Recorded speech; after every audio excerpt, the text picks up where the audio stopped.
La epigenética es el área que se encarga de estudiar cómo factores externos determinan cómo nuestros genes se expresan. La neuroplasticidad es la habilidad del cerebro de modificarse a sí mismo. Está comprobado que tu cerebro no puede distinguir entre una situación real y una situación imaginaria.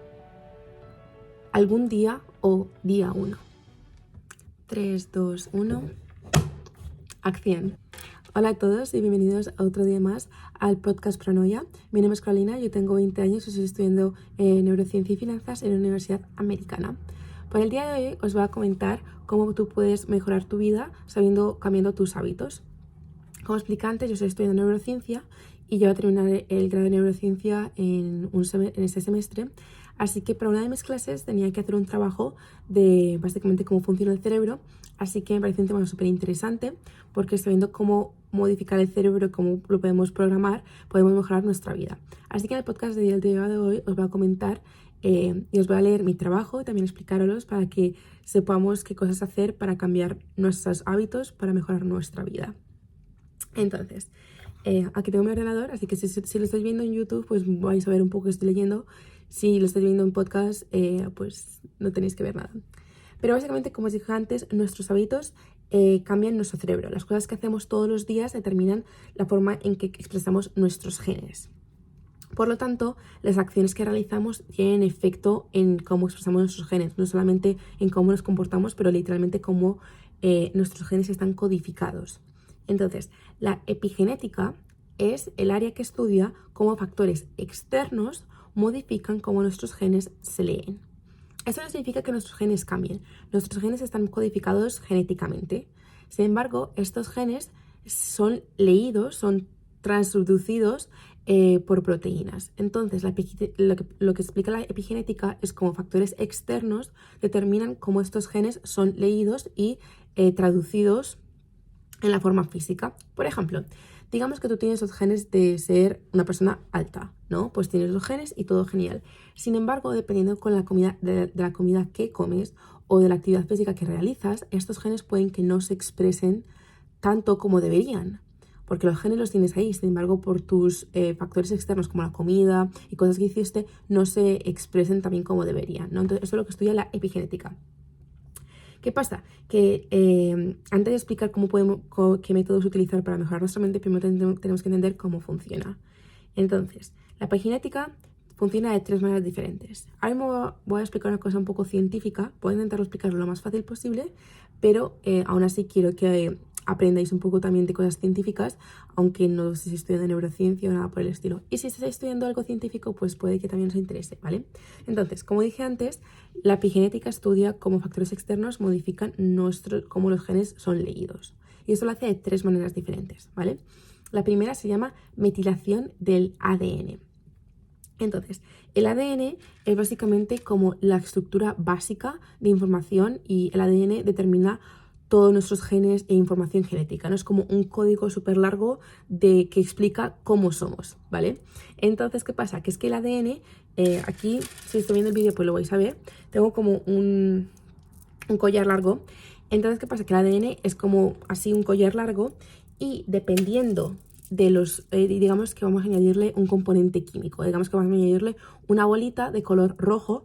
Entonces, ¿qué pasa? Que añadiéndole este componente químico, dependiendo dónde lo añado, si lo añado en esta posición o lo añado aquí o aquí, dependiendo de dónde añadas el componente químico, eso va a hacer que básicamente algunos genes se activen y otros genes se desactiven, ¿vale? Por lo tanto, si le añades un gen, si le añades un químico al ADN, esto desactiva los genes. Sin embargo, si le quitas un químico, esto activa los genes, ¿vale? Entonces, esto significa la metilación desactiva los genes, si le añades uno, y la desmetilación los activa, ¿vale? Entonces, si le añado una bolita, desactiva cómo los genes se leen. Si le quito una bolita, activa cómo los genes se leen, ¿vale? Esa es la primera forma, que se llama metilación del ADN. La segunda se llama modificación de histonas. Como os he explicado antes, el ADN es como este collar y las histonas son estas bolitas. ¿Qué pasa? Que es que el ADN envuelve estas bolitas, ¿vale?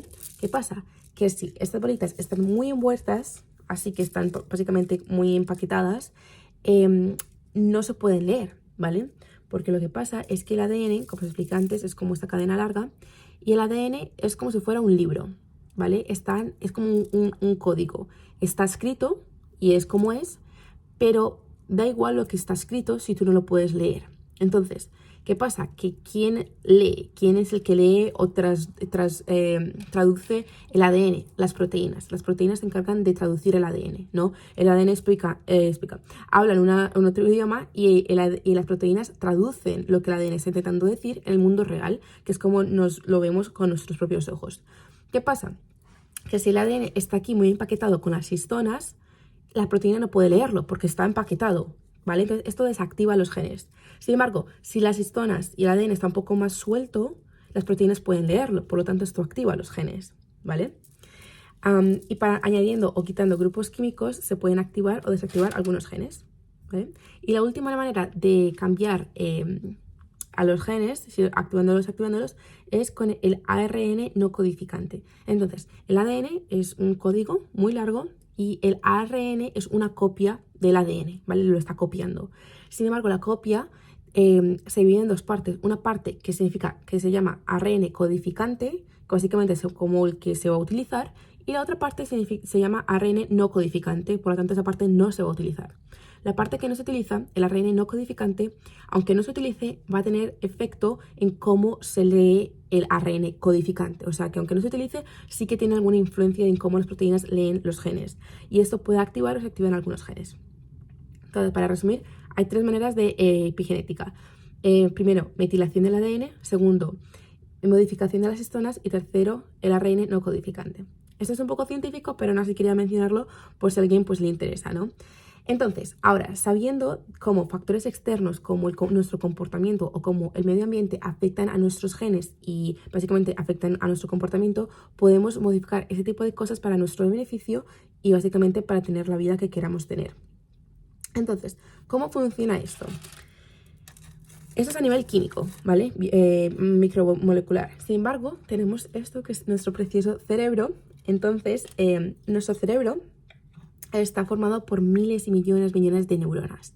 Entonces, para que entendáis, una neurona es una célula muy, muy pequeñita que está en el cerebro, ¿vale? Entonces, las neuronas son como personitas, como mini personitas, y tenemos millones y millones y millones. ¿Qué pasa? Que las neuronas funcionan en un ecosistema en el cual, como una sociedad, tú te tienes que comunicar, ¿vale? Tú no puedes vivir sola sin comunicarte porque si no te mueres, tú tienes que comunicarte con alguien más. Entonces, digamos que las neuronas son mini personitas. ¿Qué pasa? Que tú te tienes que comunicar con tu vecino y tu vecino tiene que comunicar con otra persona y otra persona, otra persona. Entonces, ¿qué pasa? Que esta comunicación hace, por así decirlo, que el cerebro funcione. Esta comunicación entre neuronas hace que el cerebro funcione. Entonces, ¿qué pasa? Que digamos que yo no conozco a nadie y empiezo a hablar con mi vecino por primera vez. Al hablar con el vecino, a la neurona hablar con otra neurona por primera vez, se crea un puente, ¿vale? Y este puente, ¿qué pasa con este puente? Que al principio, como nunca hemos hablado, pues va a ser un poco difícil crear esa conexión porque nunca lo hemos hecho. Sin embargo, si seguimos haciendo lo mismo repetidamente, si seguimos hablando, el puente se va a poner más fuerte, ¿vale? Y más estable. Por lo tanto, la próxima vez que hablemos va a ser mucho más fácil porque la repetición hace que se fortalezca esa conexión. Lo mismo pasa con las neuronas. Cuando tú estás haciendo algo por primera vez, tu cerebro no lo ha hecho nunca. Entonces, por lo tanto, no tiene esa conexión neuronal.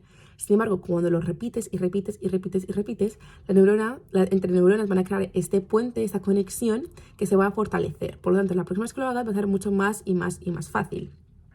Y hubo un neuropsicólogo llamado Donald Hebb que dijo, las neuronas que se activan juntas se conectan juntas, lo cual significa que cuanto más realicemos una actividad, más fuerte se vuelve la red neuronal, lo que hace que el proceso sea más eficiente cada vez. Por eso la repetición es clave en todo lo que hacemos. Cuando haces algo por primera vez, pues lo haces fatal porque nunca lo has hecho. Sin embargo, es la constancia de hacerlo muchísimas veces que hace que ya sea mucho más fácil cada vez, ¿vale? Entonces, este puente que os he explicado que conecta neuronas se llaman axons. Entonces, los axones son como cables eléctricos que envían información de una neurona a otra, ¿vale?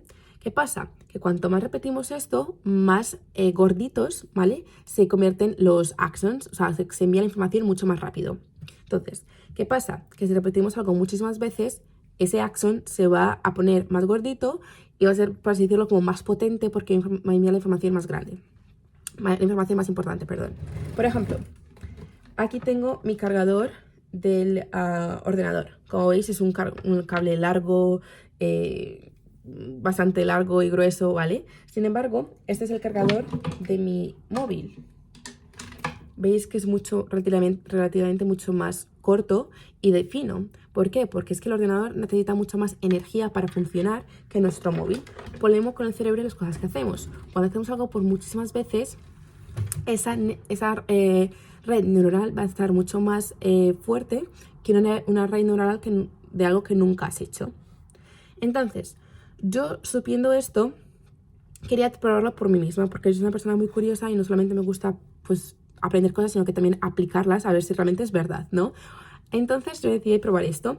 Entonces yo supe esto cuando tenía unos 15 años y en esa época yo quería ir a Estados Unidos, pero yo no sabía inglés y tampoco mis padres tenían dinero para aprender inglés y para pagarme para estudiar en Estados Unidos. Entonces empecé a buscar becas, pero para aprender inglés, digo yo, bueno, pues vamos a empezar poco a poco.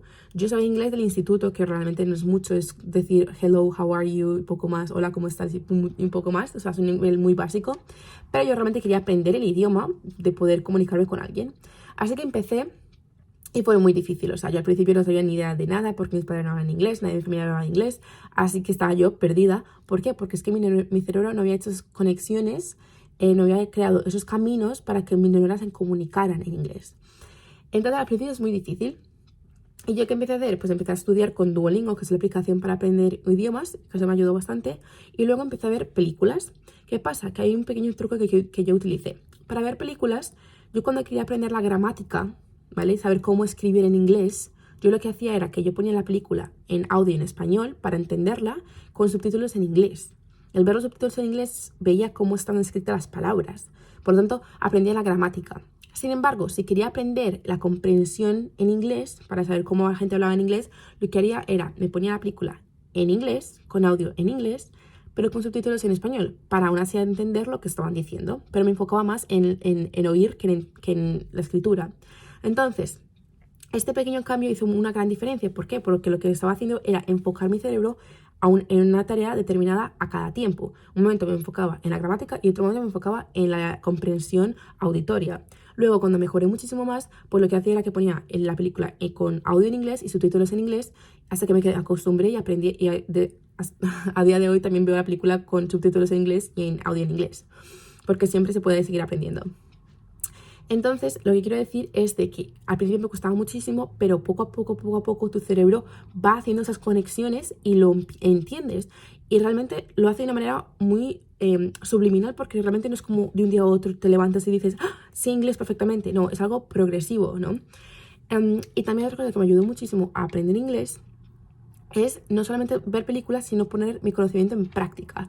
Porque el ver películas, aunque esté muy bien, solamente es una forma pasiva de aprender el idioma. Lo escuchas, ves la película y poco más, pero realmente no lo estás utilizando. Entonces yo para realmente aprenderlo necesitaba hacer una cosa activa. ¿Y qué hice? Empecé a escribir como si fuera, por así decirlo, como un diario, ¿no? Y escribía lo que hacía día a día. Pues hoy fui a comprar, hoy hice esto.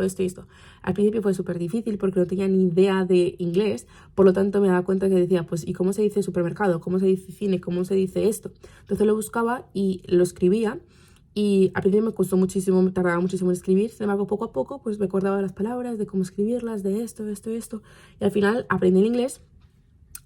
Y yo llevo hablando en inglés unos 4 años. Yo aprendí cuando tenía 16 años, ahora tengo 20, y os cuento que mi familia nadie sabe inglés, no tuve un profesor particular, nunca fui a una academia, o sea que no fue como, wow, es que ella, no, lo hice totalmente independientemente, y totalmente se puede. Lo que pasa es que cuesta, obviamente cuesta, y es mucha constancia la que tienes que tener. ¿Pero por qué la constancia? Porque el cerebro está haciendo esas conexiones neuronales que es que no la puedes evitar. O sea, no puedes decir, me voy a tomar una pastilla para aprender inglés, el día siguiente me levanto. No, porque es que el cerebro actúa de manera progresiva. O sea, el cerebro es como un músculo. En cuanto más lo trabajes, más fácil vas a utilizarlo. Sin embargo, si tú nunca has aprendido un idioma y quieres aprender un idioma en 2 meses, pues va a tener difícil porque es que el cerebro no está acostumbrado a hacer ese tipo de conexiones. Sin embargo, poco a poco lo hace. Por ejemplo, la gente que pone excusas de que, ay, estoy muy mayor para aprender un idioma, ya, mi cerebro ya no funciona, lo que sea, mentira, o sea, totalmente mentira. El cerebro sigue funcionando, lo que pasa es que te va a costar más que un niño pequeño, porque obviamente un niño pequeño, su cerebro sigue en crecimiento, pero aunque seas más mayor, igualmente va a funcionar. ¿Qué pasa? Que esta capacidad de modificar tu cerebro se llama neuroplasticidad, ¿vale? La neuroplasticidad básicamente como si el cerebro fuera plastilina. Literalmente se puede moldear de la manera que tú quieras, obviamente con constancia, pero se puede modificar. Y por eso cuando vemos películas y vemos que alguien ha sufrido un accidente y esa persona pierde un brazo o una pierna, a los meses o al año, esa persona, aunque no tenga un miembro, o sea, aunque no tenga un brazo o una pierna, el resto de su cuerpo se adapta para funcionar, ¿no? Porque su cerebro se modifica. ¿Qué pasa? Cuando eres más pequeño, tu nivel de neuroplasticidad es mucho más grande porque el cerebro está creciendo, y cuando estás más mayor, tu nivel de neuroplasticidad decrece porque obviamente pues estás más mayor. Pero nunca tu nivel de neuroplasticidad se acaba, o sea, siempre está presente. Cuando eres pequeño, pues mucho más, pero cuando eres más mayor, mucho menos, pero aún así está presente, ¿no? Pero como antes, si tú no lo utilizas, no va a funcionar.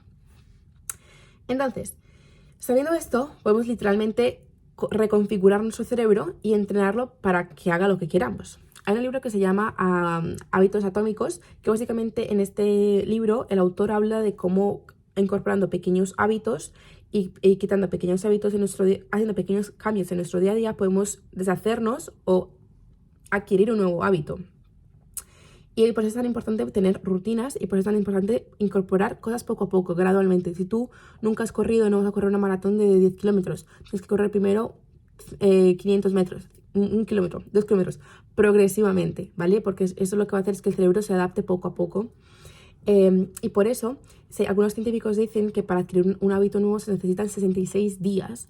Y es que es la repetición la que es la clave. La repetición hace que el cerebro, como digo una vez más de nuevo, haga estas conexiones entre neuronas y ese puente se convierta más fuerte y sea más fácil las personas que lo hagas. Por eso con atletas de éxito y famosos, ellos tienen tanto éxito no porque nacieron así, es porque se esforzaron por años, años y años. Y muchas veces cuando la gente idealiza a estos atletas o gente famosa diciendo yo nunca podría hacerlo, no, tú puedes hacer cosas que no quieras, porque obviamente para llegar a ese nivel tienes que tener muchísimo esfuerzo y tiempo y dedicación tuya, pero puedes hacerlo. Y eso es lo que hacen los atletas, o sea, no hay nada imposible, sino que es cuáles son tus metas, en qué quieres enfocarte, en qué no quieres enfocarte, ¿no? Entonces, eso es lo importante de saber que literalmente tu cerebro puede hacer lo que tú quieras, solo que tienes que modificarlo y que obviamente va a tardar un poco de tiempo para tener los resultados. Y eso también es conectado con el podcast que hice la semana pasada, hablando sobre la ley de la siembra, que tú no puedes esperar plantar una fruta y que crezca al día siguiente. Tienes que sembrarla día a día, echarle agua y esperar hasta que crezca. Pues lo mismo con el cerebro y cuando lo estás modificando. Por lo tanto, para poder controlar nuestro cerebro tenemos que determinar en qué cosas nos concentramos. El cerebro es muy poderoso, sin embargo, está muy disperso, ¿vale? Se determina que tenemos alrededor de unos 60.000 pensamientos al día. Y la parte más interesante es que alrededor de un 90% de los pensamientos que tenemos son repetitivos. Por lo tanto, los pensamientos que estás teniendo hoy, 90% básicamente son los mismos que tuviste ayer y el día de ayer, el día de ayer. O sea que estamos constantemente pensando en lo mismo, por lo tanto no avanzamos. ¿Y qué pasa? Que es que el cerebro, por lo tanto, si te concentras solamente en lo negativo, vas a traer solamente lo negativo. Y el cerebro de fábrica, por sí solo, es negativo por evolución, porque en el pasado, cuando teníamos que sobrevivir y por la supervivencia, pues estamos todo el día en modo alerta y para poder sobrevivir, y etcétera, etcétera. Sin embargo, ya hemos pasado esa época y no tenemos que estar alerta todo 24 horas al día. ¿Qué pasa? Que mucha gente sigue estando alerta y deja que su cerebro esté en modo negativo todo el día, y por eso mucha gente tiene ansiedad, miedos, ataques de miedo y cosas así, porque no controlan su cerebro, sino que dejan que el cerebro pues actúe por sí solo, ¿no? ¿Qué pasa? Que tener pensamientos negativos no solamente afecta tu salud mental, sino también tu salud física. Está comprobado que el estrés es uno de los factores que causan mayores enfermedades. O sea, el estrés es uno de los componentes principales en muchísimas enfermedades. O sea, que no solamente es como estoy estresada o tengo esta enfermedad mental, sino que también eso afecta a tu estado físico, ¿no? Por eso es tan importante saber en qué nos enfocamos y en lo que estamos pensando todos los días. Entonces, para poder, por así decirlo, ayudarte a configurar tu cerebro y, por así decirlo, a que tú consigas todo lo que tú quieras, te voy a dar varios tips, varios consejos que puedes hacer que son muy simples, pero que realmente si los incorporas en tu día a día pueden hacer un gran cambio a largo plazo. El primero es llevar un diario. El punto clave de escribir un diario no es como, bueno, reflexión, lo que sea, que es muy bueno para la reflexión, pero lo importante del diario es que te da claridad. Antes he dicho que tenemos alrededor de los 60.000 pensamientos al día. Esos son muchísimos pensamientos y no nos podemos enfocar en todos.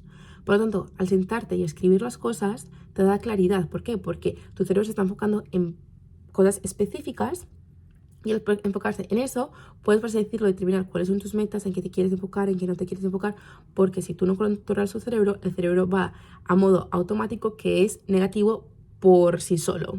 Entonces tienes que, como un niño pequeño, guiarlo. Jeje, no, por aquí no hagas esto, mejor por aquí. Entonces tienes que cambiarle el tema, modificarlo, guiarlo, porque el cerebro, si no, actúa por sí solo. Por eso es importante llevar un diario.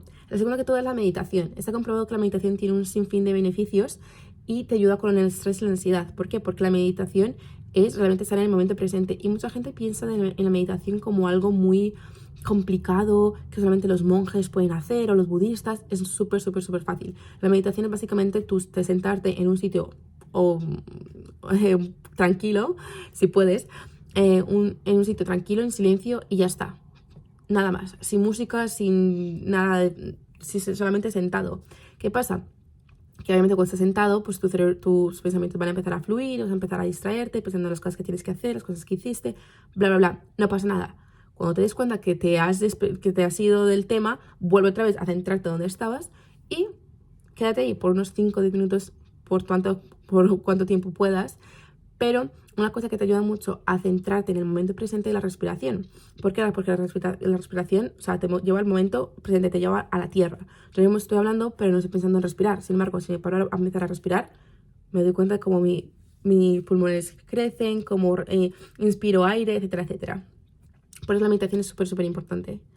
La tercera de que todas es hacer ejercicio. O sea, hacer ejercicio es clave, porque no solamente te ayuda a tu salud física, sino también a tu salud mental. Y tiene beneficios sin límites y también ayuda con la con el riesgo de deterioro cognitivo. ¿Qué significa esto? Que cuando la gente tiene Alzheimer o alguna enfermedad mental degenerativa, el ejercicio puede retrasar ese tipo de enfermedades. Mucha gente piensa que actividades como el leer o hacer crucigramas o puzzles le va a ayudar con eso, que también es muy importante leer y hacer todo tipo de cosas. Sin embargo, la actividad número 1 que retrasa el deterioro cognitivo es hacer ejercicio. O sea, no tiene ninguna comparación. Y no me refiero aquí a hacer pesas o convertirte en un boxeador, lo que sea, pero sí caminar, dar un paseo, ir al gimnasio por un 20, 30, una hora, por lo que puedas. Pero hacer ejercicio es clave a cualquier edad de tu vida. Cuando eres joven, cuando eres de cualquier edad, tienes que sí o sí ejercitarte. Y la cuarta es tener una actitud positiva. Literalmente podemos cambiar nuestro estado de ánimo con nuestra actitud positiva. Está comprobado que incluso una sonrisa falsa puede engañar a tu cerebro a pensar que realmente estás feliz. Y por eso la frase que dice finge hasta lograrlo. Porque literalmente tu cerebro no entiende las cosas. Tu cerebro es como un niño pequeño. Si tú le dices algo, se lo va a creer. Si tú estás triste y sonríes, si sonríes por bastante tiempo, se van a creer que realmente estás bien. Obviamente, si estás pasando por un momento difícil, pues no ignores esos sentimientos, procésalos, pero no dejes que tu día, tu semana se arruine por alguna cosa mala que te ha pasado. Si no te sientes genial o tienes que hacer una presentación o estás de cualquier manera, finge, no, espera, estoy bien, tengo confianza, puedo hacerlo, esto y lo otro, porque realmente influye mucho y realmente te afecta en tu estado de ánimo. Y la última actividad o cosa que hacer que te ayuda muchísimo y creo que es súper, súper, súper importante es la visualización. Está comprobado que tu cerebro no puede distinguir entre una situación real y una imaginaria. Lo volveré a leer. Está comprobado que tu cerebro no puede distinguir entre una situación real y una situación imaginaria. Por lo tanto, visualizar tiene muchísimos beneficios. ¿Qué significa esto? Que tu cerebro no puede diferenciar, o sea, tu cerebro básicamente es un programa que tú le dices lo que tiene que pensar. Si tú no le dices lo que tiene que pensar, va a pensar lo que el mundo le dice. ¿Y qué te dice el mundo de pensar? Pues si tú ves las noticias, si tú ves el TikTok, Instagram, lo que sea, son muchísima información negativa que ves inconscientemente, entonces solamente va a pensar en eso. Sin embargo, si piensas en cosas buenas, el cerebro se lo va a creer. Hubo un estudio en 1990 en el que unos científicos querían comprobar los efectos de la visualización, y lo que hicieron es que cogieron un grupo de corredores y los acostaron y les pusieron unos electrodos en la cabeza, y lo que hicieron es que le dijeron a los corredores que se visualizaran, que imaginaran como si estuvieran corriendo en sus prácticas en un día normal. Y lo que hicieron fue que capturaron, por así decirlo, las partes del cerebro que estuvieron activadas cuando estaban imaginándose que estaban corriendo. Y luego los llevaron a la pista de correr y le dijeron, vale, ahora corre. Y capturaron también las imágenes del cerebro de que partes del cerebro estaban activadas cuando estaban corriendo en la vida real. Y descubrieron que, comparando las dos imágenes, se dieron cuenta de que las mismas partes del cerebro estaban activadas cuando el corredor estaba imaginándoselo que cuando estaba corriendo en la vida real. Eso demuestra la importancia y el poder que tiene visualizar. O sea, que es muy importante visualizar, y que te preguntas, pues, ¿qué visualizo? Cualquier cosa que quieras, cualquier cosa positiva que quieras. O sea, imagínate como si tu vida es una película, pues imagínatelo en tu mente, qué te gustaría que pasara. Y también tienes que, por así decirlo, sentirlo y creerlo, ¿no? Por eso muchos libros de autoayuda hablan de ese tipo de cosas, pero no solamente por, mentalidad, porque realmente tu cerebro no distingue. Por eso es súper importante. Entonces, al implementar pequeños cambios en tu vida diaria, podrás ver un gran cambio en tu vida a largo plazo. La paginética es un tópico, un tema que a mí me encanta, porque me parece alucinante cómo factores externos realmente afectan a nuestros genes, ¿no? Cómo nuestros genes están expresados en la vida real. O sea, que no solamente tienes que tener una actitud positiva porque sí, no, porque literalmente tiene efectos en tu cuerpo, en tu vida, en todo lo que tú haces. Y como dijo Sun Tzu, podemos hacer los cambios que quieres implementar en tu vida, los puedes hacer a partir de hoy. Como dijo Lao Tzu, un viaje de 1000 millas comienza con un paso, por lo que depende de ti decidir qué hacer.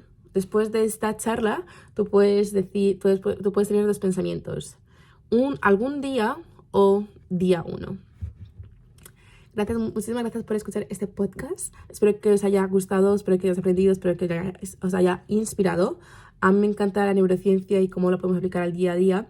Definitivamente voy a hacer muchos más vídeos explicando diferentes tópicos del cerebro que son súper interesantes, y que, como digo, están respaldados por la ciencia. No solamente como, pues piensa en ser feliz y vas a hacerlo. No, es que realmente tiene efectos en tu cuerpo físico y también en cómo tu cerebro funciona. Así que me parece un tema súper interesante. Pero bueno, eso es todo por el día de hoy. Os deseo lo mejor y nos vemos la próxima. Adiós.